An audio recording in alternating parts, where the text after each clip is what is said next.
Big screen studio ಅಕಾಡೆಮಿಯಲ್ಲಿ multimedia ಕೋರ್ಸ್ಗಳನ್ನು online ಮತ್ತು ಆಫ್ಲೈನ್ ಮೂಲಕ ಕಲಿಯಿರಿ.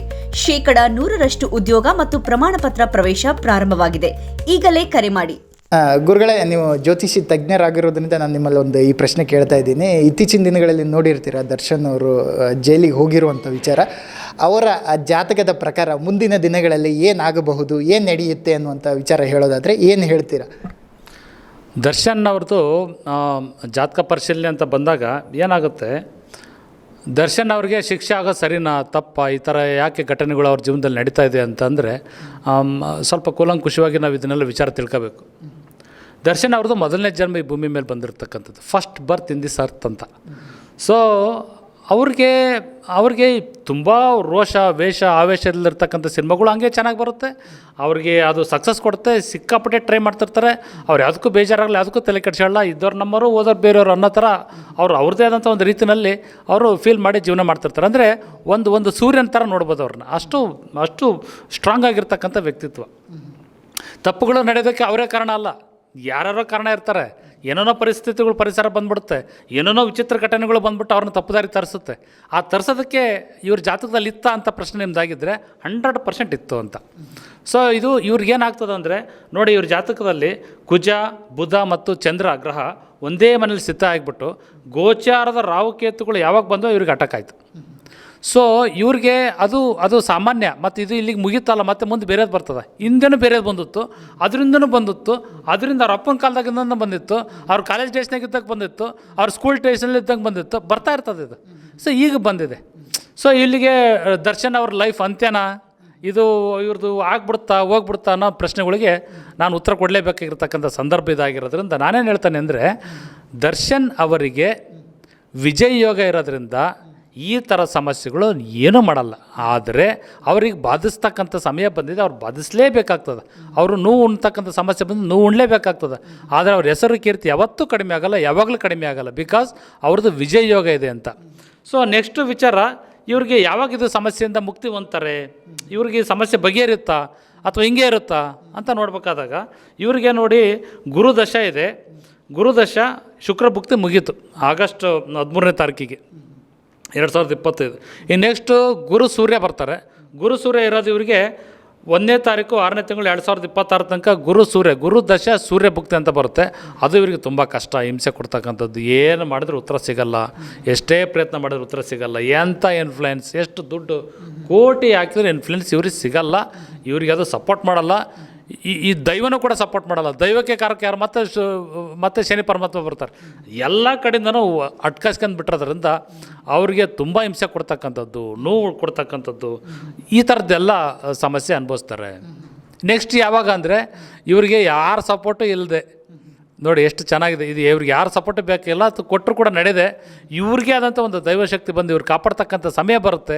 ಯಾವಾಗಪ್ಪ ಅಂದರೆ 1ನೇ ತಾರೀಕು 6ನೇ ತಿಂಗಳು 2026 ನಂತರ 100% ಇವರಿಗೆ ಒಂದು ಫುಲ್ ಪಾಸಿಟಿವ್ ವೈಬ್ ಬರ್ತದೆ. ಅಲ್ಲಿಂದ ಸ್ಟಾರ್ಟ್ ಆಗ್ತದೆ.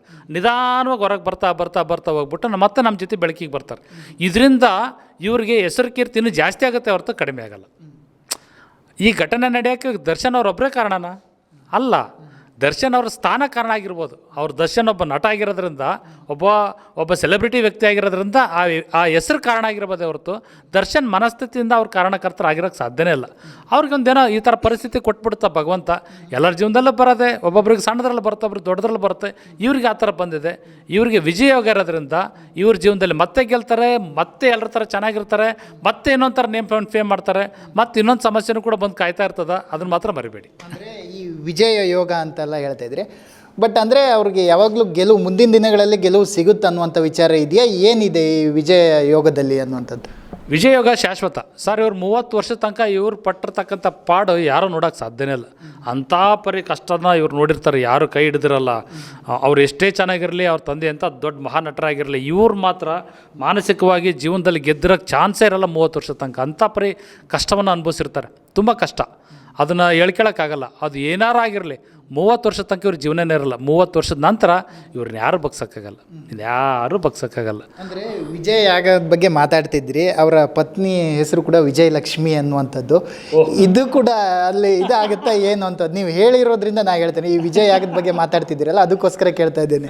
ಅದ್ರ ಬಗ್ಗೆ ಹೇಳೋದಾದರೆ ನಿಮಗೇನಾದ್ರು ಜಾತಕ ಗೊತ್ತಾರೆ ನಾವು ತೋರಿಸ್ಬೋದೇನೋ ಇಲ್ಲಿ ನೋಡಿ. ಶುಕ್ರ ಗ್ರಹ ಉಚ್ಚನಾಗಿದ್ದಾನೆ ಅಂತ. ಇದು ಶುಕ್ರನ ಉಚ್ಚ ಸ್ಥಾನ. ಇದು ಶುಕ್ರನ ಉಚ್ಚ ಸ್ಥಾನ ಅಂದರೆ ಹೆಂಡತಿ ಸ್ಥಾನ. ಸೊ ಹೆಂಡತಿ ಸ್ಥಾನ, ಹೆಂಡತಿ ಬಂದಾದ ನಂತರ ಇವರಿಗೆ ಲೈಫಲ್ಲಿ ತುಂಬ ಒಳ್ಳೇದಾಗಬೇಕಿತ್ತು. ಏನಾಗಬೇಕಿತ್ತು, ತುಂಬ ಚೆನ್ನಾಗಾಯಿತು. ಆಮೇಲೆ ನೋಡಿ, ಇದು ಗರ್ಲ್ ಫ್ರೆಂಡ್ ಅಂತ ಕರಿತೀವೋ ಅಥವಾ ಎರಡನೇ ಹೆಂಡತಿ ಅಂತ ಕರಿತೀವೋ ನೋಡಿ, ಅದು ಬುಧ ಗ್ರಹ. ಸೊ ಈ ಬುಧ ಗ್ರಹನ ಜೊತೆಗೆ ಮನಸ್ಸಿಗೆ ಕಾರಕ ಆಗಿರ್ತಕ್ಕಂಥ ಚಂದ್ರ, ದೇಹಕ್ಕೆ ಕಾರಕ ಆಗಿರ್ತಕ್ಕಂಥ ಕುಜ, ಮತ್ತು ಈ ಒಂದು ವಿಚಾರ ನಮ್ಗೆ ಯಾವಾಗ ಬಂತೋ ಅಲ್ಲಿಂದ ಇವರಿಗೆ ಸಮಸ್ಯೆ ಪ್ರಾಬ್ಲಮ್ ಸ್ಟಾರ್ಟ್ ಆಯಿತು ಅಂತ. ಸೊ ಇವ್ರ ಜೀವನ ಪರ್ಯಂತ ಯಾವತ್ತೂ ಕೂಡ ಸೆಕೆಂಡ್ ಥಾಟ್ ಇಟ್ಕೊಳ್ದೆ ಹೆಂಡತಿ ಜೊತೆಗೆ ಸುಖವಾಗಿ ಸಂಸಾರ ಮಾಡಿದರೆ ಇವ್ರ ಲೈಫ್ ತುಂಬ ಚೆನ್ನಾಗಿರುತ್ತೆ. ಕೆಲವೊಬ್ರು ಜಾತಕ ಹಿಂಗಿರಲ್ಲ, ಹೆಂಡತಿ ಇದ್ದರೂ ಕೂಡ ಬೇರೆ ಜೊತೆ ಸಂಬಂಧ ಇಟ್ಕೊಂಡು ಲೈಫಲ್ಲಿ ಎಲ್ಲೋ ಹೋಗಿದ್ದಾರೆ. ಬಟ್ ಇವ್ರ ಜಾತಕ ಅದಲ್ಲ, ಇವರ ಜಾತಕ ಅದು ಅಲ್ಲ. ಹಾಗಾಗಿ ಇವರು ಹೆಂಡ್ತಿಯಿಂದನೇ ಇವರಿಗೆ ವಿಜಯಲಕ್ಷ್ಮಿ ಅವರ ಹೆಸರಿಂದನೇ ಇವರಿಗೆ ನೇಮ್ ಆ್ಯಂಡ್ ಫೇಮ್, ಕೀರ್ತಿ, ಹೆಸರು ಎಲ್ಲದೂ ಸಿಕ್ಕಿರುತ್ತೆ. ಅಂದರೆ ಬ್ಯಾಕ್ ಸಪೋರ್ಟ್ ಅದು ಆ ನೇಮ್. ಅವ್ರು ಯಾವ ಸ್ಥಾನದಲ್ಲಿ ವಿಜಯಲಕ್ಷ್ಮಿ ಎಲ್ಲ ಯಾರನ್ನೇ ಮದುವೆ ಆಗಿದ್ದರೂ ಕೂಡ ಇವರು ಇದೇ ಥರ ಬರ್ತಾಯಿದ್ರು. ಅರ್ಥ ಆಯ್ತಲ್ಲ, ಅದು ಒಂದು ವಿಚಾರ. ಎರಡನೇ ವಿಚಾರ, ವಿಜಯ ಯೋಗ ಅನ್ನೋದು ಬಿಟ್ಟು ಹೆಂಡ್ತಿಯಿಂದ ಬಂದಿರತಕ್ಕಂಥದ್ದಲ್ಲ, ಇವ್ರ ಜಾತಕದಲ್ಲಿ ಸ್ಥಿತ ಆಗಿರ್ತಕ್ಕಂಥದ್ದು. ಯಾರ ಜಾತಕದಲ್ಲಿ ಗುರುವಿನ ಜೊತೆಗೆ ಕೇತು ಸಂಯೋಗ ಇದ್ದರೆ ಅವ್ರಿಗೆ ವಿಜಯ ಯೋಗ ಅಂತ ಕರೀತಾರೆ.